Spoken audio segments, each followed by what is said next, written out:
Olá, amigo e amiga do Mosaico, quem nos acompanha a partir desta página do Facebook, sejam todos e todas bem-vindas e bem-vindos a esta live. Vamos conversar sobre a saúde após a Covid-19, depois desse período de pandemia. Qual poderá ser, que previsão poderemos ter da saúde, como é que vai ser o nosso sistema de saúde e aqui em Angola. Para a nossa conversa estão conosco a doutora Elsa e o doutor Adriano Manuel, com quem vamos conversar e esperamos poder contar com as vossas contribuições, as vossas perguntas nos comentários e vamos colocar aqui para os nossos convidados responderem. Agora vamos convidar a doutora Elsa e o doutor Adriano. Sejam bem-vindos, boa tarde. Boa tarde, senhor António Bonga. Boa tarde. Bonga. Sejam bem-vindos. Boa tarde, senhor António Bonga, e boa tarde bem, a todos. Estamos no ar.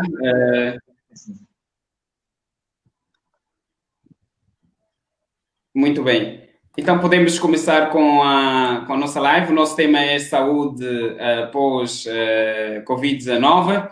Portanto, não vamos chegar a conversar sobre saúde pós-Covid-19 sem termos que passar por questões que têm a ver com a situação da saúde e da pandemia no agora. Não é? Estamos num momento em que se registra mais de 16 milhões de pessoas infectadas em todo o mundo e em Angola nós estamos com mais de 1.000 pessoas confirmadas, não é? Portanto, podemos começar com a doutora Elsa. Doutora Elsa, como explicar esta situação atual de crescimento do número de casos em Angola? Bem, antes de mais, queria cumprimentar o excelentíssimo senhor presidente do Sindicato dos Médicos de Angola, doutor Adriano Manuel, agradecer muito profundamente a Mosaico, aqui na presença do senhor António Soares Gonga, e dizer que é uma honra muito grande estar a participar neste webinar, e sendo um webinar, se pressupõe que haja um público de usuários da internet, que são pessoas muito bem informadas, ou seja, têm acesso à informação. Bem, eu trago para este painel uma reflexão que é relativamente à prevenção da Covid-19. É que ao longo desta pandemia, que já vai há cerca de 6 meses, temos verificado várias mudanças muito drásticas nos setores da saúde, nos setores de ensino, mudanças socioeconómicas e muito, muito profundamente na área da ciência. E o que é que aconteceu? Aconteceu que a população foi confrontada com um turbilhão de informações. E, ao mesmo tempo, confrontada com uma imposição de medidas, de hábitos para prevenir a Covid. Bom, e hoje todo indivíduo sabe que tem que usar a máscara, tem que lavar as mãos, tem que sair de casa.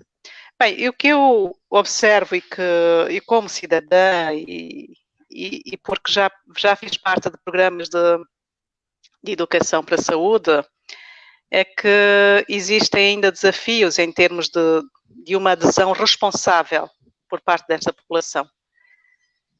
E esta questão fez-me pensar um pouco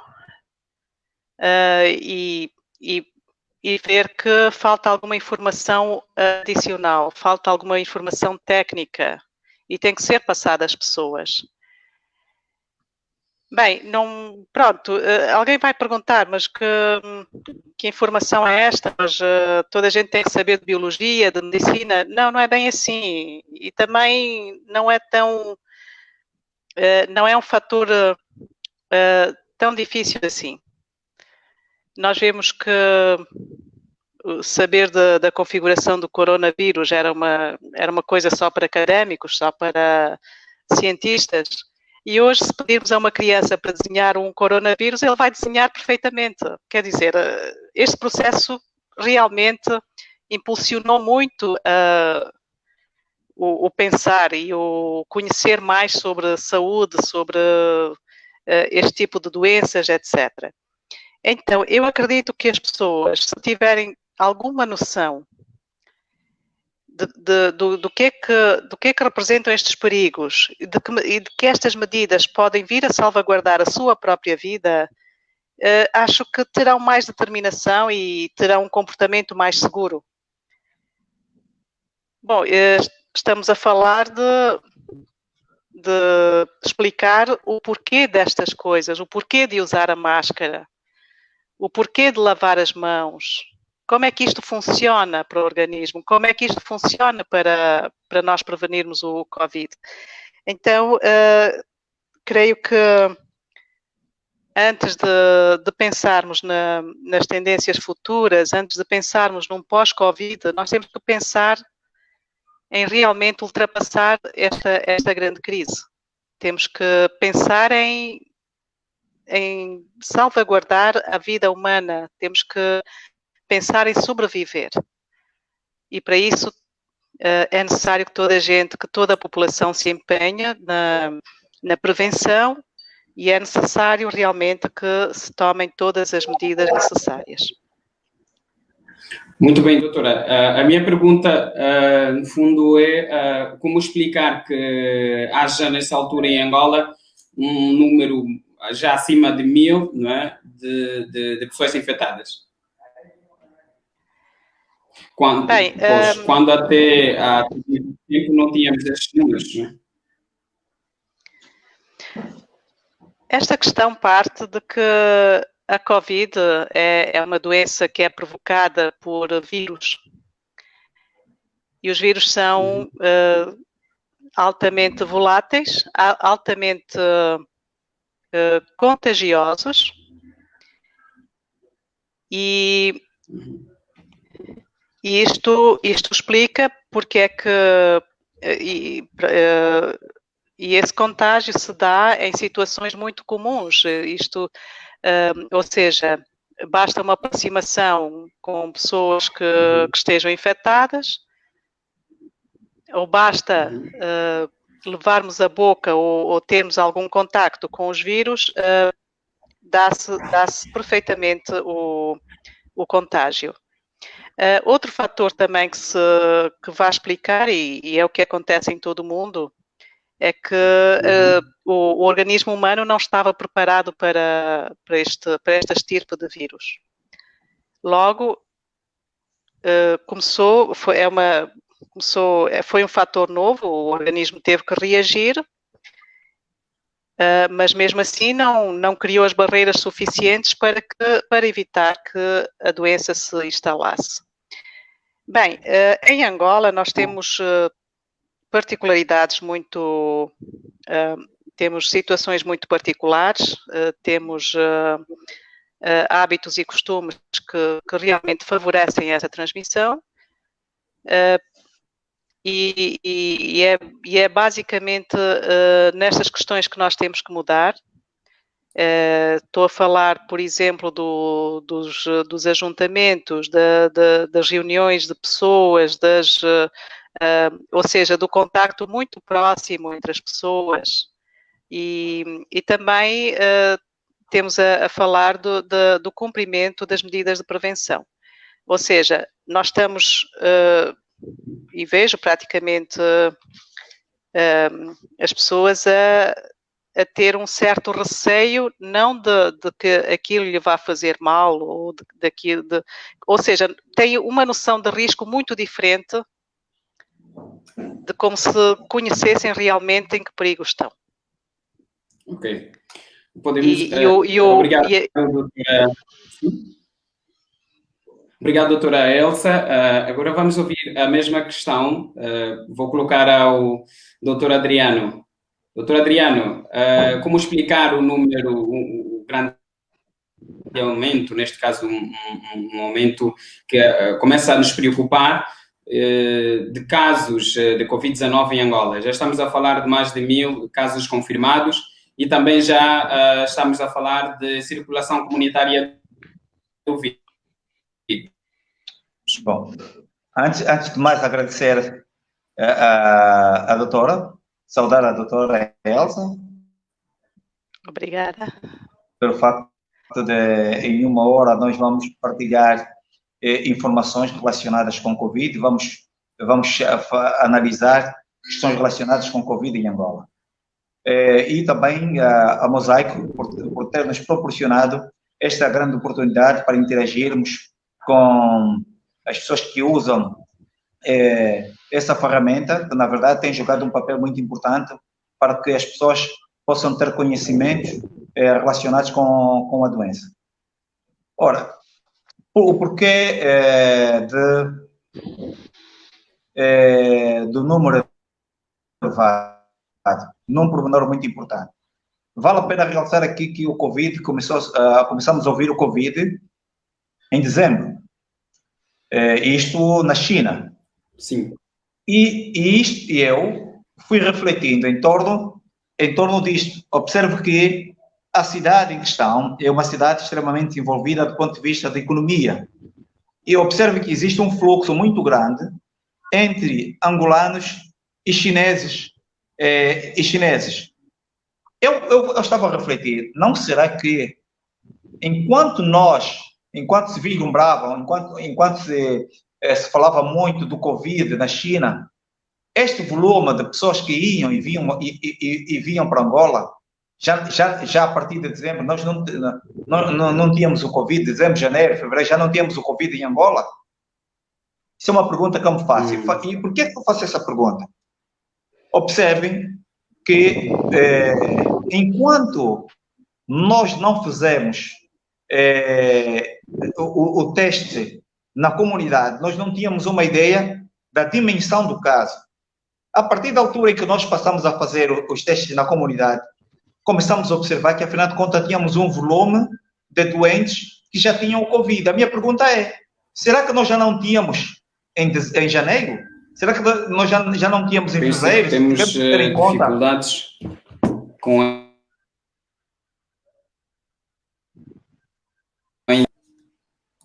a nossa internet a não nos ajudar, não é? Sim, pode continuar, Podemos agora? Adriano, é a internet que não está a ajudar. Sim, como dizia, será que nós já não tínhamos em fevereiro? Será que já não tínhamos em março? Quando as primeiras pessoas começaram a ter o Covid, surgiram os primeiros elementos que tiveram Covid, que foram as primeiras pessoas que morreram, chegaram no dia 12, no dia 13 de março em Angola. Mas será que nós antes já não tínhamos o Covid?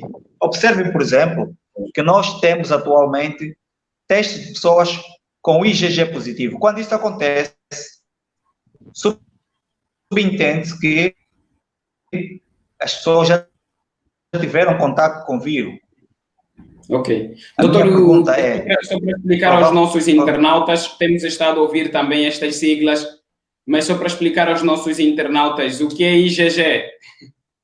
Bom, na verdade, o nosso organismo, quando entra em contato com um micro-organismo, vai produzir aquilo que nós chamamos de determinadas substâncias que jogam um papel muito importante para a defesa, as chamadas imunoglobulinas.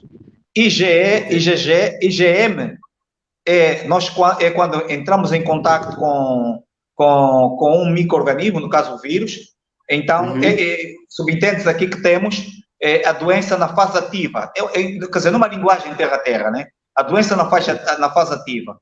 Quando temos IgG positivo, subentende-se aqui que ganhamos anticorpo e estamos numa fase de remissão da doença, ou a doença já não existe, mas temos anticorpos contra a patologia. A doutora, depois, se puder, dar-me um apoio também nesta definição. De qualquer forma, é mais ou menos isso. Quando eu tenho IgG positivo, subentende-se aqui que a pessoa já teve contato com o vírus, não tem a doença, teve contato com o vírus e criou anticorpos para o vírus. Ora, se as pessoas têm IgG positivo, subentende que já tiveram contato com o vírus há um bom tempo. Então, daí, a partir do momento em que se passou a fazer os testes mais abrangentes na comunidade, começamos a observar um volume, embora, verdade seja dita, as patologias do ponto de vista viral têm reações cruzadas. Há pessoas que podem ter IgG positivo, mas por outros vírus, que não seja o vírus coronavírus. Mas, de uma forma geral, é mais ou menos isso. Então, nós vamos tendo aqui um número. A provável explicação que dou ao elevado volume é que provavelmente nós já tínhamos antes, e a partir do momento que passamos a testar, a fazer testes na comunidade, passamos então a ter um volume maior. Daí que vamos tendo um número, esse número elevado de pessoas com o Covid. Essa é a explicação que eu encontro. Observo que mesmo os grandes analistas... Doutor Adriano, sim, doutor Adriano, com esta afirmação que fez há instantes, pensa que deveria-se fazer, digamos, os testes antecipadamente, os testes massivos, neste caso, deveriam ser feitos muito antes?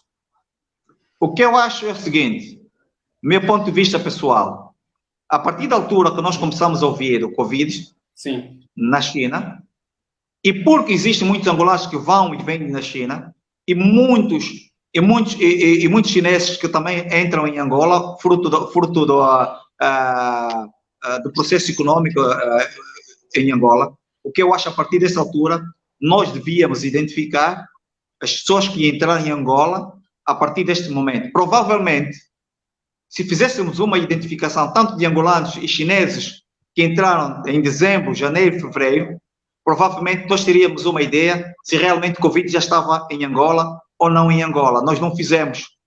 Do meu ponto de vista, pessoal, eu quero acreditar que nós já tínhamos o Covid muito antes das primeiras pessoas serem identificadas com o Covid. Daí que os testes, do meu ponto de vista pessoal, devíamos ter feito com alguma antecedência nessas pessoas que entraram em Angola em janeiro, fevereiro e em março, antes de nós identificarmos as primeiras pessoas. Esse é o meu ponto de vista. Outra questão está relacionada. O primeiro caso foi identificado, as primeiras pessoas que morreram em Angola entraram no dia 12 e no dia 13 de março. Subentende-se aqui, nós devíamos identificar as pessoas que tiveram contato com essas pessoas e ali, então, devíamos trabalhar profundamente com os contactos dessas pessoas. Provavelmente, não teríamos o número que temos atualmente, por um lado. Por outro, houve uma falha do ponto de vista logístico. Significa dizer que antes das primeiras pessoas começarem a vir para Angola, principalmente o primeiro grupo que chegou e começaram a identificar os primeiros casos, nós devíamos, do ponto de vista logístico, o país devia criar condições para que tão logo essas pessoas chegassem, iriam automaticamente para o confinamento institucional e ali fazerem os testes. Provavelmente, se acontecesse isso, nós não teríamos o número de casos que temos atualmente. Muito bem, muito bem.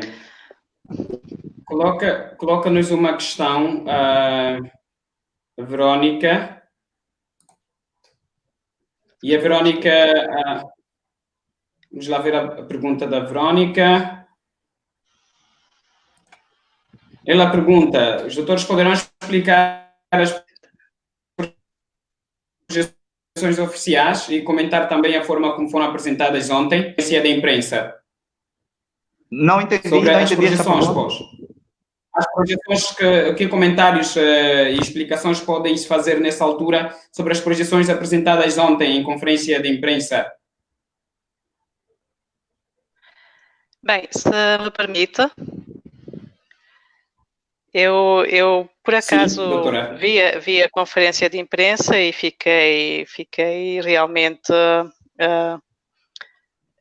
fiquei impressionada e admirada com a informação e com o trabalho que foi feito nesse sentido.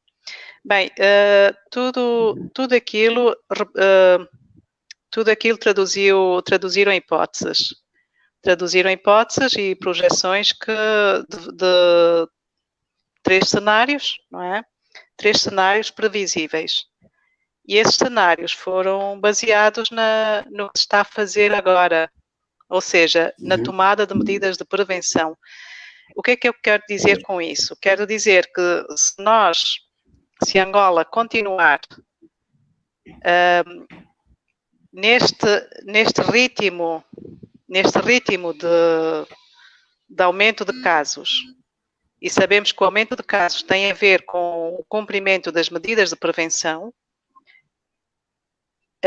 nós podemos esperar um cenário não muito otimista. Ou seja, há que se fazer alguma coisa e tem que ser agora. E tem que ser neste momento. Bem, são hipóteses, foram hipóteses apresentadas, mas pronto, dá um grande alerta.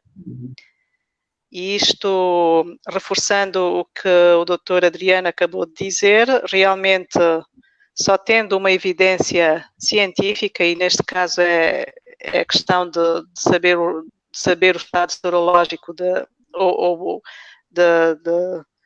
das pessoas, não é? Da população, que é uma coisa difícil, quer dizer, não está ainda ao nosso alcance, mas seria, no entanto, aquilo que nos podia dar a certeza, que nos podia dar realmente a noção do que é que de como podemos estar daqui a um mês, daqui a 2 meses. Bem, sendo assim, é um consenso hoje, e está provado, é que as medidas de prevenção funcionam. E realmente verifica-se uma diminuição do número de casos que registram, e viu-se também uma diminuição até drástica do número de óbitos. Isto falando da China, falando de alguns países da Europa. E é nesta questão que eu gostaria de debater, é que parecem medidas de prevenção muito simples, mas são extremamente importantes. E é extremamente importante que as pessoas compreendam, que as pessoas saibam o significado de cada uma destas ações para poder tornar isto um hábito de vida. E acredito que ainda não alcançamos este nível. Ou seja, quando se fala, por exemplo, de lavar as mãos com água e sabão, é um ato muito simples, está ao alcance de toda a gente, mas, por vezes, paramos e pensamos, para que é que eu vou lavar as mãos? Toda hora lavar as mãos. Mas se estas pessoas tiverem noção de que o sabão mais a água, elas fazem uma reação muito, muito profunda, muito uma ação capaz de destruir os vírus. E quando nós destruímos os vírus, seja no nosso ambiente, estou a falar de superfícies, estou a falar dos nossos utensílios, etc., já temos um avanço na propagação da Covid-19. Se juntarmos a essa medida o facto de usar máscaras, e as pessoas às vezes negligenciam o uso da máscara, às vezes não põem de maneira errada ou então estão à espera que alguém chame a atenção para usarem a máscara, não têm a noção de que por aí podem criar uma barreira muito eficaz contra a propagação dos vírus também. Ou seja, nós temos que nós, cidadãos, nós, população, nós temos que ter uma responsabilidade muito grande, uma responsabilidade acrescida, e essa responsabilidade tem que ser trabalhada. As pessoas têm que ser educadas. Ok? E as pessoas, e nós temos que dar algum fundamento técnico a cada uma destas ações. Um fundamento técnico ao facto de ter que ficar confinado ao facto de ter que mudar totalmente os teus hábitos de vida. Okay? Só assim realmente podemos ter a garantia de ter o cenário otimista, tal como foi apresentado ontem pelo doutor, pelo senhor reitor da Faculdade Privada de Angola. Ok. Muito bem. Já que a doutora Elsa falou sobre a circulação comunitária, vamos aproveitar também esta questão para colocar ao doutor Adriano. Doutor Adriano, na altura em que estávamos ainda com a transmissão local e casos importados, se pedia para usar a máscara, se pedia para estar em certo confinamento, se pedia para manter algum distanciamento físico. Com este momento, com esta nova fase já de circulação comunitária, que é muito mais perigoso, entenda-se assim, que medidas devem ser acrescentadas de forma a evitar a propagação do vírus? Bom, a doutora Elsa disse muito bem, nós temos que trabalhar essencialmente com a educação da população. As pessoas ainda não têm noção da perigosidade do vírus. O vírus mata e mata mesmo. E é muito importante as pessoas terem consciência, uma vez que devemos observar aqui que os nossos hospitais não estão preparados para trabalhar nesta perspectiva. Primeiro, do ponto de vista de recursos humanos, nós não temos. Material de biossegurança, temos muita dificuldade, principalmente no sistema de saúde primário, nosso país temos muita dificuldade. Daí que nós temos que cada vez mais sensibilizar a nossa população para que cumpram com as regras, lavar as mãos, o uso de máscaras.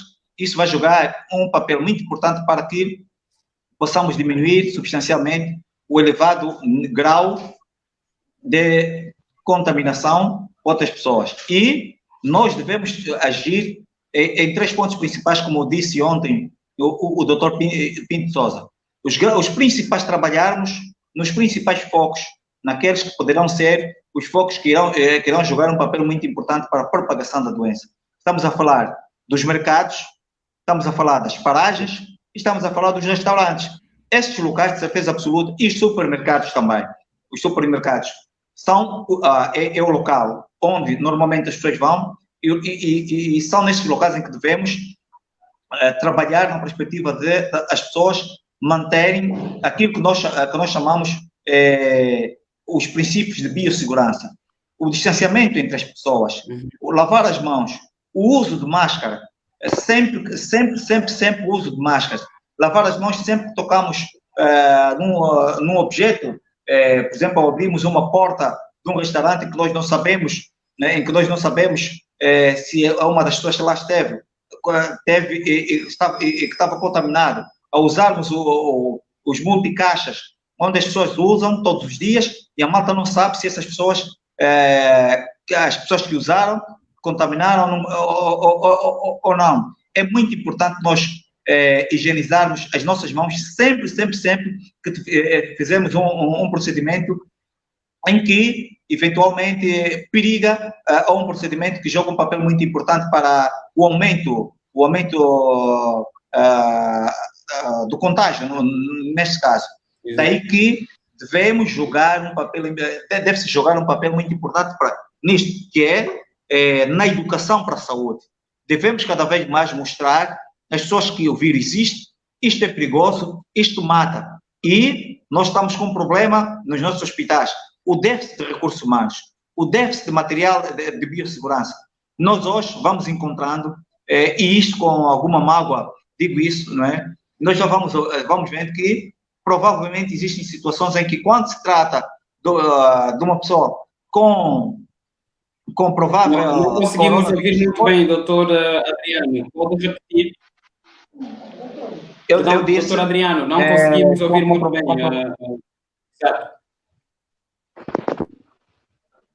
Alô? Não entendi? Sim, pode continuar.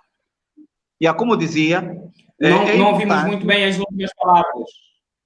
a última parte que eu dizia é com alguma mágoa que nós vamos observando em algumas instituições hospitalares, quando existem determinadas suspeitas de pessoas com coronavírus, as pessoas que não estão devidamente equipadas negam de ver esses doentes. Por quê? Porque as pessoas têm medo, sabem da perigosidade do vírus. E aí chamar a atenção, mais uma vez, as instituições, o governo de Angola, no sentido de equipar condignamente, principalmente o sistema de saúde primário, o sistema de saúde secundário e acima de tudo, o sistema de saúde terciário, né? Muito bem, doutor Adriano, pensamos que ficou a ideia, embora com alguns cortes, e achamos que seja dificuldade da internet. Vamos passar por algumas questões também que estão a ser colocadas pelos nossos internautas. O Igor pergunta, o aumento do número de casos significa que podemos ser mais otimistas quanto à transmissão e o tratamento da Covid-19? Bem, doutora Elsa? Quem pode responder? Bem, ou seja, a ciência até hoje não definiu ainda qual é a previsão desta pandemia. Ainda não definiu. Hoje ainda se discute qual é o grau de imunidade, se esta imunidade é efetiva, se não. Ou seja, o que eu penso é que temos que ser muito prudentes ainda para dar algumas afirmações com relação à imunidade do hospedeiro. O que é verídico é que a pessoa tendo recuperado ou a pessoa estando imune, segundo os testes rápidos, a pessoa está sempre exposta a um contágio. Ela está sempre exposta, vai sempre receber o vírus. O que muda é que o organismo já está preparado para se defender, mas defender-se para não ficar doente. Okay? Mas ele está propenso, todos nós estamos expostos ao contágio do vírus. Esta é uma realidade e nós temos que ter isto em conta. Por isso, também não sabemos se estas pessoas, depois de recuperar e passado algum tempo, perdem a imunidade. Não sabemos quanto tempo elas podem manter esta imunidade. É uma grande incógnita ainda. Seria bom, realmente, e é o que alguns países tinham apostado, era fazer com que o máximo de pessoas tivesse contacto com o vírus para ganhar a tal imunidade de rebanho, como eles chamam. Mas o que se viu é que não foi muito bem sucedido e também seria arriscar, seria pôr as pessoas num perigo muito, muito elevado se várias pessoas fossem contagiadas pelo vírus. Já se viu que entre 25 pessoas que estejam contagiadas ou que estejam infectadas, uma delas morre. Ou seja, não vamos promover que várias pessoas fiquem contagiadas. Então, é uma questão que nós temos que levar com muita cautela. Pois. E sobre a questão de mortes por Covid-19, eu queria colocar esta pergunta ao Dr. Adriano Manuel, que é também, na verdade, uma questão que eu tinha por colocar, e a Verónica também coloca nos comentários. Como explicar o aumento, neste caso, da taxa de mortalidade por Covid-19 no país? Não é? Temos exemplos de outros países africanos e não só, de que com um número maior até de pessoas confirmadas por Covid-19, não é? Mas que o número de mortalidade é reduzido. Como explicar isso dentro do nosso país? Haver um aumento do número de pessoas que morrem por Covid-19 e também ligada, neste caso, ao fato de no nosso país ter muitos jovens, não é? Neste caso, jovens a morrer por Covid-19. Como explicar, doutor Adriano? Isso tem muito a ver com aquilo que em medicina nós chamamos de comorbidade, né? Sabe que o vírus, infelizmente, nas pessoas com outras patologias, principalmente a diabetes, a hipertensão arterial, o HIV, a tuberculose, esses pacientes normalmente têm uma imunidade já deprimida. E logo o vírus aproveita isto, aproveita a imunidade deprimida, e logo as defesas do nosso organismo não estão muito boas, e infelizmente todas as pessoas com comorbidade, o que eu tenho estado a observar é que a maior parte das pessoas que morrem tem uma outra patologia, por um lado. E depois, temos que olhar também para as condições sociais, eventualmente, das pessoas que morrem. Daí que, mas de uma forma geral, provavelmente a comorbidade que as pessoas têm influencia negativamente para que possamos ter um aumento do índice de mortalidade se devemos comparar com os outros países. Sim, doutor Adriano, assim, de forma curiosidade, individualmente, não será também ligada à forma como têm sido tratados os casos aqui? Eu acho que não. Os casos têm sido abordados de acordo com aquilo que são as guidelines internacionais, de acordo com aquilo que são as normas internacionalmente aceitas, as terapêuticas, aquilo que a OMS recomenda, não é? De uma forma geral, dessa forma, até onde vão o meu conhecimento, e essencialmente conversando com as pessoas que estão na primeira linha, as pessoas que estão a abordar estes pacientes, de certeza absoluta, eles afirmam que a abordagem terapêutica é absolutamente a mesma que se usa na Europa, que se usa na América. De qualquer forma, vou deixar a doutora Elsa Gabriel para dar aqui uma pincelada, né? Essa é a informação que tenho, porque eu vou falando com algumas pessoas que trabalham diretamente com o pessoal de Covid. A informação que me dão é justamente essa. A abordagem é esta, mas, no entanto, é que as pessoas têm comorbidade, e a maior parte deles, quando vão, muitas dessas pessoas vão graves no hospital. Bem, a minha opinião é de... A minha opinião não é como médica, eu sou médica veterinária, não é? Mas como cidadã e que acompanha o percurso desta pandemia. O que eu quero dizer é que a letalidade em Angola não difere muito da letalidade a nível mundial. Nós estamos a 4% de letalidade. E a nível mundial está a 4,6%, qualquer coisa assim. Ou seja, nós não estamos bem. Estes números não são nada animadores. E quando se fala do tratamento, eu quero dizer que não há um tratamento específico para a Covid. Ainda não há um tratamento específico para a Covid. E o que eu vejo que os médicos têm feito é tratar os efeitos, ir tratando a sintomatologia, etc, etc. Assim como não há um tratamento específico para a Covid-19, também não há uma vacina. Ou seja, temos que pensar assim, hoje, neste momento, não temos uma vacina. Okay. E pronto.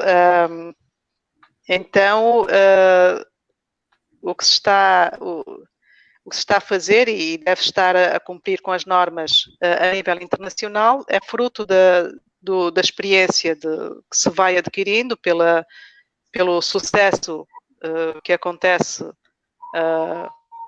num determinado grupo ou outro e vai-se seguindo, mas realmente espera-se desenvolver muito mais nessa questão do tratamento. Muito bem. Eu queria colocar também mais uma pergunta e podemos começar com a doutora Elsa mesmo. a olhar para o amanhã. Mas um amanhã que começa hoje, qual é o seu ponto de vista sobre os investimentos que têm sido feitos hoje para acudir à situação da Covid-19? Diz que fala também como cidadã. Então, como cidadã, sim, após. Exatamente. O que eu vejo é que o país investiu muito bem, o país fez teve uma grande força de investimento e teve uma atenção muito, muito especial para esta pandemia aqui no país. Se comparado aos nossos países vizinhos, nós temos assegurado realmente algumas condições, alguns meios que nos leva a estar em vantagem. Foi necessário, foi pertinente. Não se sabe quais serão os custos mais tarde em termos nesta situação de crise, mas eu realmente acredito que foram oportunos e foram pronto, não digo suficientes, nós não sabemos até que ponto estaremos nesta condição, mas até o atual momento creio que foi o mais acertado. Muito bem. Doutor Adriano, a mesma questão. Que comentário fazer sobre os investimentos que têm sido feitos até agora? A primeira questão poderia ser se têm sido eficazes ou não. Bom, o país fez um grande investimento, como é óbvio, e continua a fazer um grande investimento, embora muito aquém ainda daquilo que se deseja, mas de qualquer forma já foram feitos grandes investimentos. Mas nós precisamos investir, acima de tudo, em recursos humanos. É importante investir nos recursos humanos, essencialmente nas áreas relacionadas com o laboratório, a microbiologia, a biologia molecular e outras especialidades que estão diretamente relacionadas com esta e outras patologias, de qualquer forma, né? Nós precisamos continuar a investir. O país deve continuar a investir nos recursos humanos, no processo de formação contínua, não é verdade? Para que possamos, num curto espaço de tempo, irmos colmatando com aquilo que são ainda algumas debilidades que vamos encontrando no processo, que vamos encontrando nesta caminhada, né? Nesta caminhada. Temos que investir nos recursos humanos, devemos investir principalmente, apesar do país importar muito material de biossegurança, mas está muito aquém. Os hospitais, se nós não nos precavermos do ponto de vista de biossegurança nos hospitais, os hospitais poderão ser, num futuro muito próximo, os principais, para além dos mercados, das paragens, dos restaurantes, dos supermercados ou hipermercados, os hospitais poderão ser, sem sombra de dúvida, um local maior de uma fonte de contágio. Então, nós temos que prevenir isso. Para isso, nós temos que investir suficiente na biossegurança, no material da biossegurança. Quando um técnico de saúde fica com uma máscara que só deve ter durante 2, 3 horas, fica durante 24, 48 horas, ou mesmo durante uma semana, isto é um perigo, tanto para o técnico de saúde, bem como para os pacientes que acorrem os nossos hospitais. De uma forma geral, foram feitos grandes investimentos, precisamos investir cada vez mais, e para isso, precisamos investir essencialmente no sistema de saúde primário. Nós falamos na educação para a saúde, temos que usar a educação para a saúde. Os agentes sanitários devem ir à rua informar o povo, para além de que a comunicação social deve jogar esse papel importante, mas acima de tudo os agentes sanitários devem sair à rua, devem ir para a rua, explicar às pessoas a perigosidade. Nas comunidades, as pessoas têm que trabalhar muito nas comunidades, informar sobre a perigosidade. Paralelamente a isso, a comunicação social deve continuar a jogar o papel que tem jogado. De certeza absoluta que, se assim for, se cumprirmos escrupulosamente com as normas, se agirmos com a comunidade, de certeza absoluta que vamos atingir, vamos diminuir substancialmente tanto o elevado índice de mortalidade, bem como de morbidade, né? Ok. Doutor Jeremias fez uma afirmação, doutor Adriano, perdão, fez uma afirmação que me chamou muito a atenção. É mesmo uma realidade que há médicos ou enfermeiros, técnicos de saúde no geral, que usam a máscara facial por 48 horas ou uma semana, a mesma máscara? Isso é evidente. Evidentemente, isso não é segredo para ninguém. Para além de que existem hospitais em que os funcionários é que compram o seu próprio material, não é? Não chega, principalmente nos hospitais, no sistema de saúde primário e secundário, aí nós vamos encontrar uma gritante falta de meios de biossegurança. Houve uma melhoria, essencialmente, nos hospitais terciários, mas, de uma forma geral, muito aquém ainda muito aquém do desejado.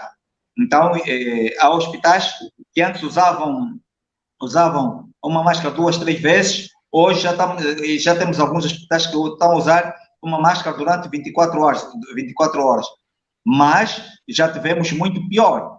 De qualquer forma, precisamos melhorar nessa perspectiva, na perspectiva da biossegurança, precisamos melhorar muito. Por exemplo, existem hospitais em que no banco de urgência não tem água, não é? Não tem papel para limpar, não tem água, não tem papel. Quando isso acontece, o médico que está a avaliar, esse médico vai ser a fonte de contágio para o próximo doente que ele vai observar.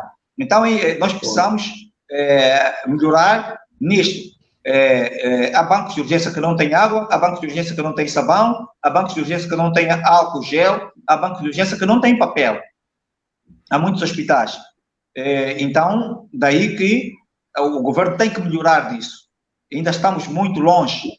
Precisamos trabalhar muito no concerne à biossegurança. Pois, muito obrigado, doutor Jeremias, doutor Adriano, peço perdão, doutor Adriano Manuel e doutora Elsa Gabriel. Eu digo doutor Jeremias porque na vez passada foi com o doutor Jeremias, então fiquei com este nome aqui fixado, peço perdão. Portanto, temos aqui mais perguntas dos nossos internautas, pelo menos umas 2, 3 perguntas, mas antes eu queria colocar uma questão que vai à doutora Elsa. Primeiro, qual poderá ser o tratamento a ser dado digamos, aos materiais, aos investimentos que têm sido dados, que têm sido criados e feitos nesse período da pandemia? Após a pandemia, qual poderá ser o tratamento a dar para esses materiais? Bem, não sei se está a falar do excedente ou se está a falar dos resíduos. Estamos a falar dos materiais, doutora Elsa, dos materiais, das infraestruturas, de todos os investimentos que nessa altura têm sido feitos para combater a Covid-19. Após esta pandemia, qual poderá ser o seu tratamento, no seu ponto de vista?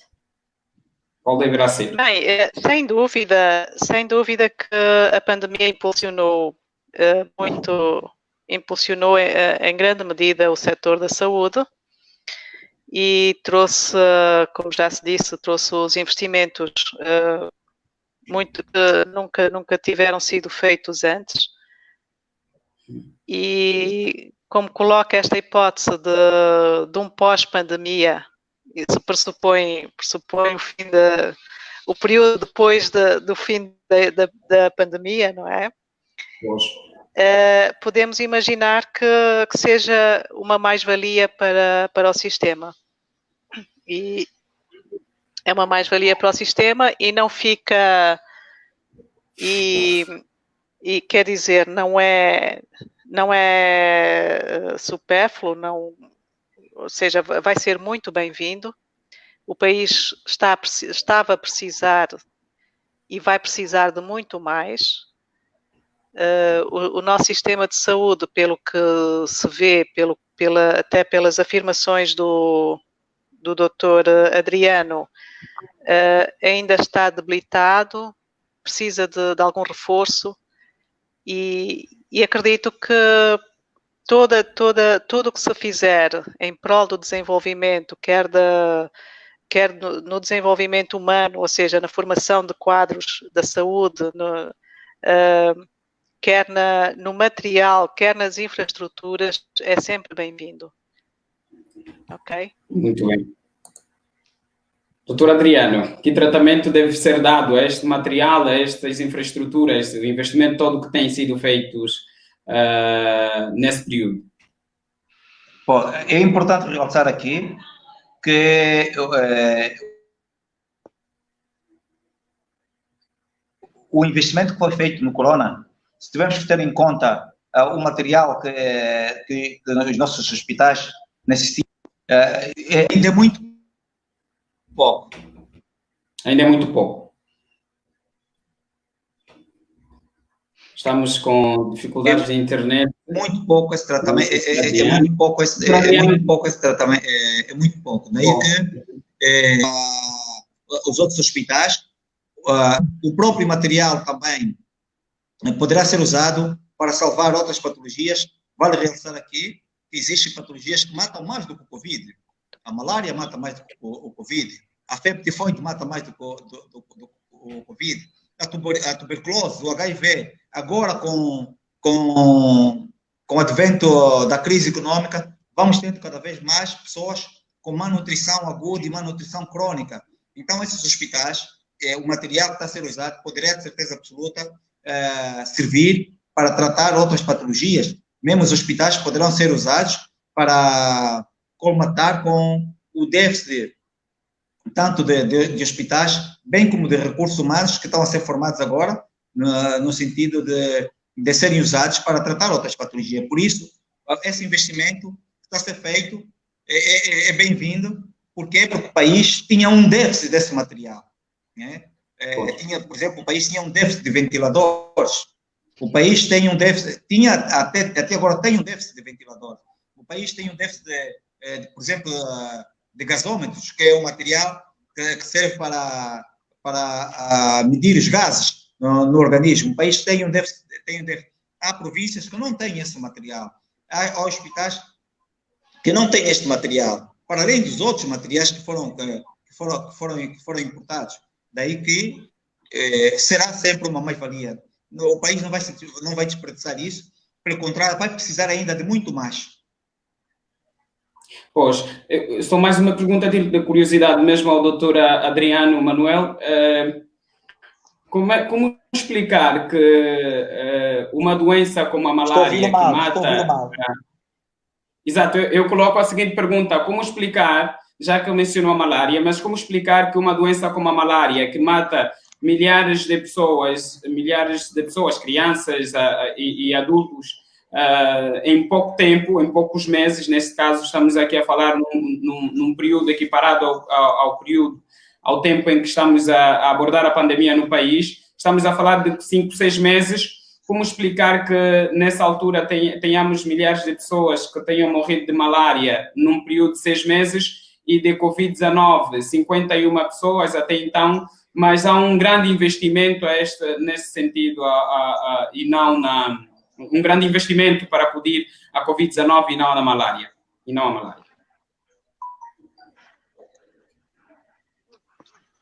Bom,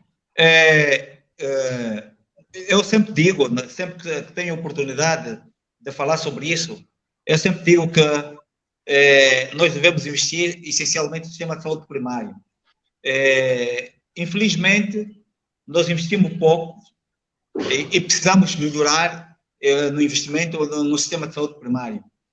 O que é que seria investir no sistema de saúde primário, Dr. Jeremias? Dr. Adriano, perdão. O que é que seria, Dr. Adriano, investir... O sistema de saúde primário é essencialmente investirmos na prevenção.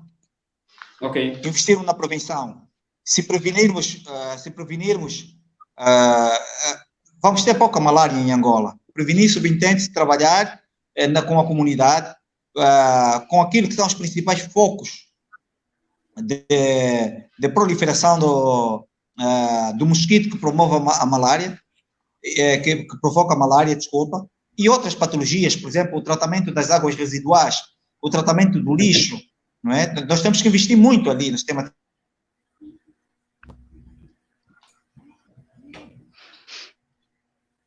Muito bem.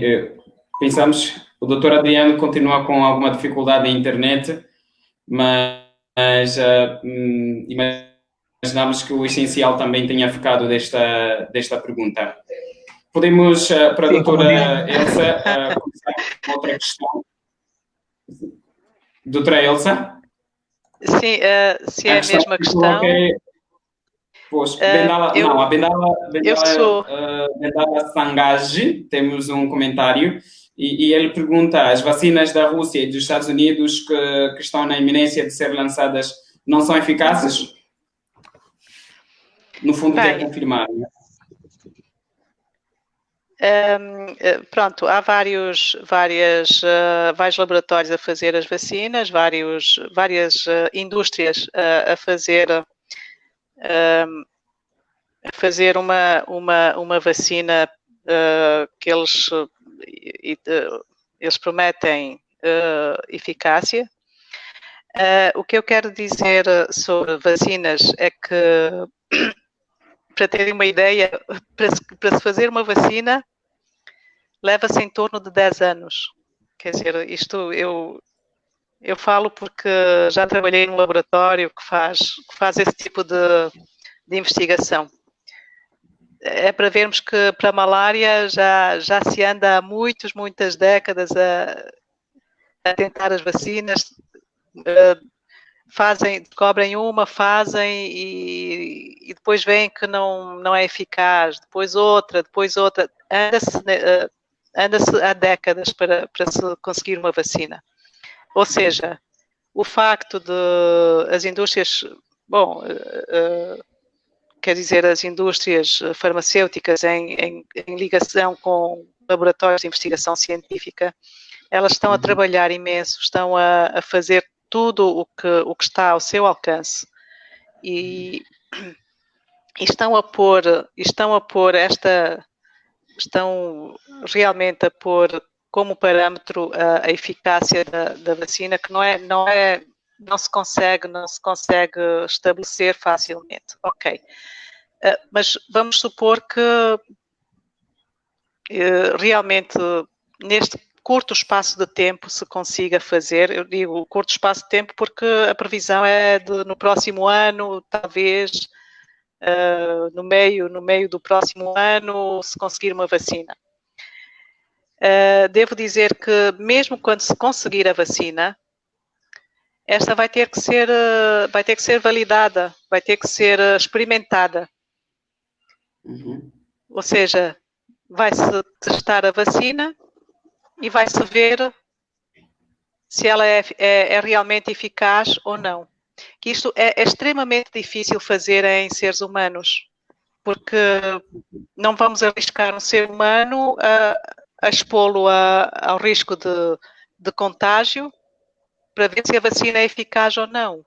Isto faz-se bem nos animais, mas nos humanos é complicado. Isto ultrapassa barreiras éticas e realmente não é fácil de se fazer.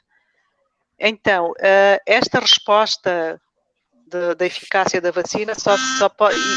E eu acrescentaria, a vacina tem que ser eficaz e tem que ser segura. Ok?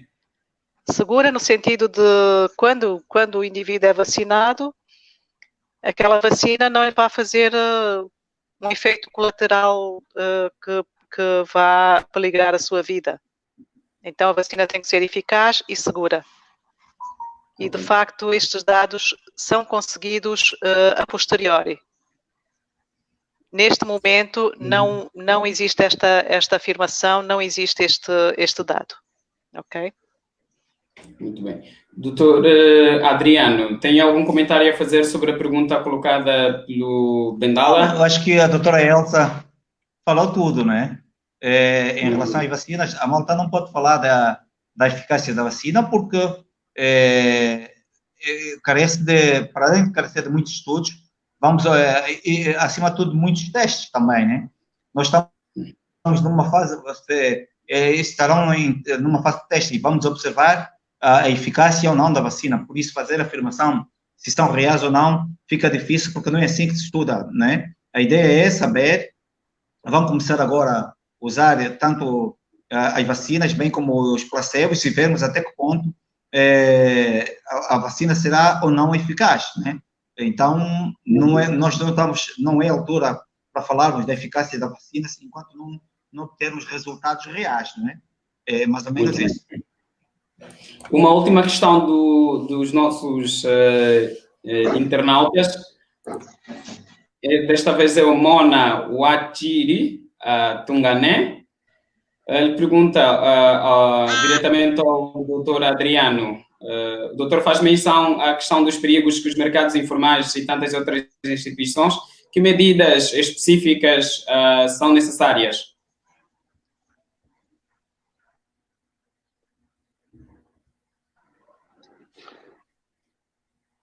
Aqui é cumprirmos, como é óbvio, com as medidas de biossegurança, com as medidas de biossegurança.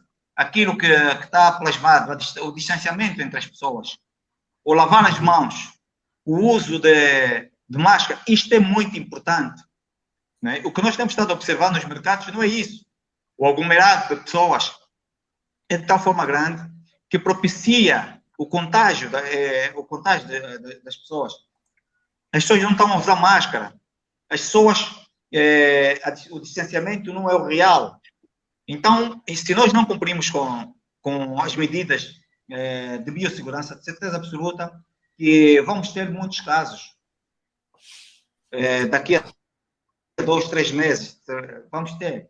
Então, quando falei dos mercados, é justamente por causa disso. Né? É que as pessoas têm que cumprir escrupulosamente com as medidas de biossegurança. O distanciamento, o uso de máscara, o lavar as mãos, o álcool gel, isso é muito importante. Okay. Eu quero acrescentar ao doutor Adriano que estas medidas, pronto, que além de termos que cumprir com estas medidas, elas têm que ser cumpridas todas juntas. Ou seja, não vamos pensar que por usar a máscara nós podemos estar próximo do outro e não acontecer nada. Não, não. Quer dizer, uma medida é complementar a outra. Ok? Lavar as mãos para evitar a contaminação, mas não é suficiente.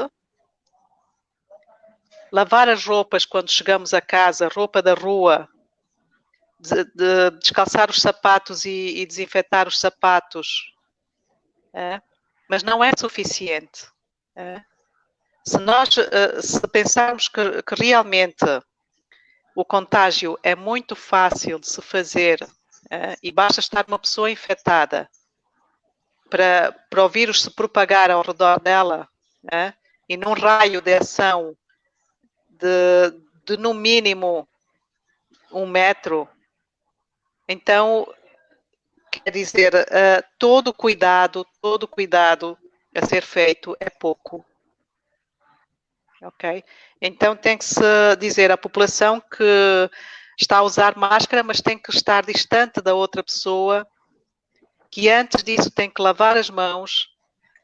A cada vez que toque num objeto, nos alimentos, no caso das praças, tem que lavar as mãos, tocar o menos possível na mercadoria, nos objetos, na cara, no cabelo. E outra medida que até foi enfatizada pelo Dr. Pinto Sousa ontem é que as pessoas devem ir menos vezes a determinados lugares, porque isto também diminui a probabilidade de ser contagiado. Ou seja, se não tiver necessidade de ir à praça, não vá. Ok? Faça somente as saídas que são necessárias. Isso é válido para quem vai à praça, quem vai ao supermercado, quem vai ao banco, quem vai a outros lugares. Porque quanto mais frequentar os lugares, quanto mais sair de casa, quanto mais tempo estiver exposto, maior é a probabilidade de realmente ficar infectado. Ok? Muito obrigado, doutora Elsa. Obrigado também ao doutor Adriano Manuel por esta conversa. Queremos também agradecer a Verônica Pereira, a Leocádia Alexandre, ao Mona Wachiri Tungané, ao Igor Gabriel, ao Malcolm Cholani, ao Anatoly Souza, ao Hitler Samusuku, ao Bendala Sangaji, à Silvia Cristina e ao Frei Júlio, diretor do Mosaico, por terem participado com as suas questões, contribuições e observações nos nossos comentários na página do Mosaico. Muito obrigado aos nossos convidados. Eu vou colocar uma última pergunta, que seria muito obrigado. Já para encerrarmos a nossa sessão. Para cada um, podemos dar menos de 1 minuto, se possível. Obrigado. Bem, até a próxima. Posso começar? Sim, doutora Elsa. Obrigado, doutora Elsa. Quer dizer, em conclusão, obrigada igualmente, mas quero dar aqui uma conclusão, é que nós estamos a viver um período que tem características únicas. Ou seja, nós estamos a ver realmente uma ameaça real à espécie humana. Esta pandemia é de tal magnitude que está a deixar pensar no que é que pode ser o amanhã e qual será o futuro da nossa espécie. Ok?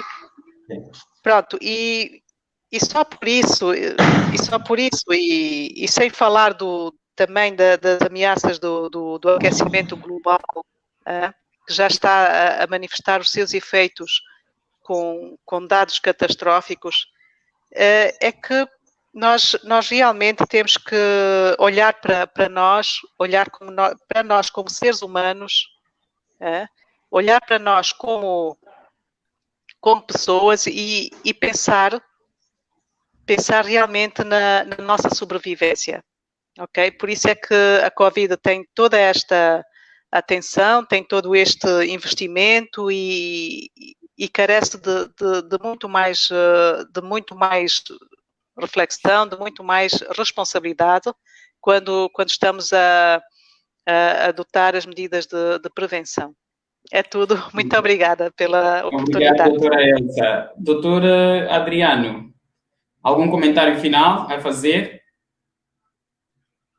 Estamos com dificuldades, perdemos o doutor Adriano. Muito obrigado, doutora Elsa, por esta contribuição aqui a esclarecer os nossos internautas sobre as questões ligadas à Covid-19. Esperamos tê-la numa próxima oportunidade. Obrigada. Obrigado também a todos que nos para vocês também. No Facebook e até já, até a próxima. Obrigada aos internautas também. Ok, obrigado. Até a próxima.